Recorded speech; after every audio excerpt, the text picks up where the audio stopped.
Good morning बच्चों, how are you. Test आपकी ख़त्म हो चुकी है, इसलिए अब हम लोग आगे अपना कोर्स स्टार्ट करेंगे। टेस्ट से पहले हम लोग पढ़ रहे थे स्वामी की दादी। इसमें मैंने आपको कुछ क्वेश्चन आंसर्स कराए थे, बाकी कराने बाकी थे। तो जितना आपने लिखा था आज उसके आगे से कंटिन्यू आपको करना है। So let's start.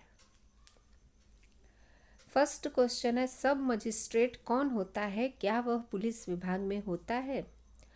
तो सब मजिस्ट्रेट किसको बोलते हैं? जज को। जज से नीचे के जो जज होते हैं उनको सब मजिस्ट्रेट बोलते हैं, और वो पुलिस विभाग में नहीं होता। अब पूछा जा रहा है तुम्हारा घर या स्कूल किस थाने में आता है। थाने में कौन कौन से पद होते हैं, यानी पोस्ट, उन व्यक्तियों के नाम पदों पर हैं। नीचे दी गई तालिका में इकट्ठा की गई जानकारी को दर्ज करो। तो थाने का नाम वज्रंगवाड़ी। पद जो है, पोस्ट कौन कौन सा होता है? एसएचओ, इंस्पेक्टर और सब इंस्पेक्टर होते हैं थाने में। हवलदार और सिपाही होते हैं। अब सामने जो बॉक्स है जिसमें व्यक्ति का नाम है, देखिए हम लोगों को नहीं पता है कि हमारे थाने के एसएचओ का नाम क्या है, इंस्पेक्टर का नाम क्या है, सब इंस्पेक्टर का नाम क्या है, हवलदार का नाम क्या है, सिपाही का नाम क्या है। इसलिए यहाँ आपको डैश करना है। अगर आप में से किसी के पेरेंट्स को पता हो तो आप उनसे पूछ के लिखिएगा। ओके। नेक्स्ट है दादी का बक्सा।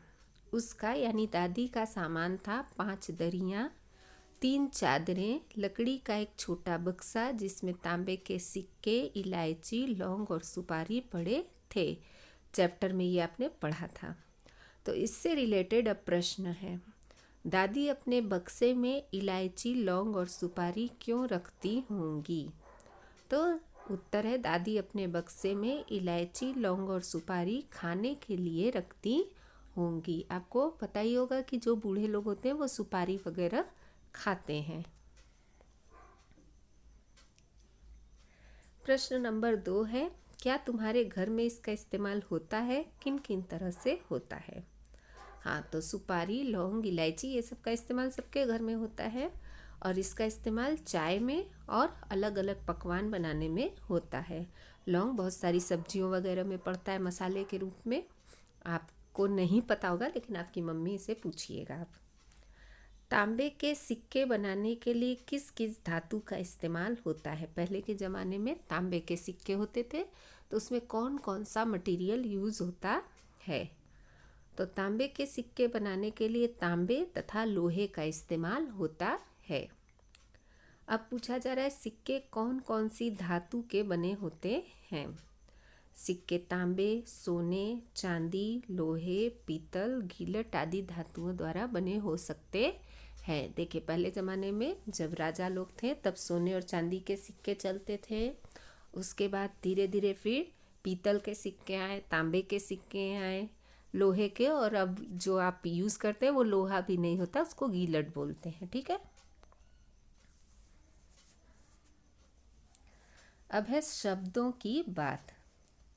नीचे पहले स्तंभ के रेखांकित विशेषणों के शब्दों का वाक्य में प्रयोग करो।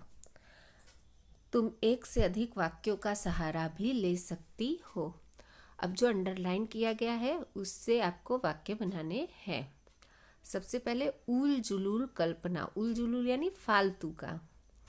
तो उत्तर है, तुम उल जुलूल मत बोलो, इसलिए मैंने पहले ही चेतावनी दी थी।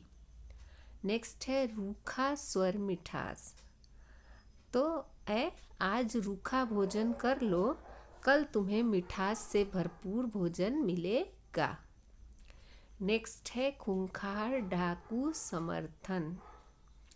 मलखान सिंह एक खूंखार डाकू है, मैं तुम्हारी इस बात का समर्थन करता हूँ।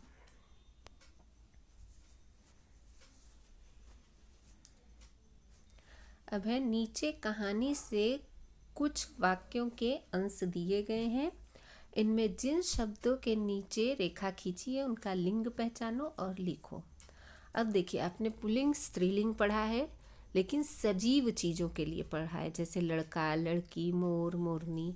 लेकिन अगर निर्जीव चीज़ हो तो उसका लिंग कैसे पता करेंगे कि वो पुल्लिंग है कि स्त्रीलिंग, यानी मेल या फीमेल।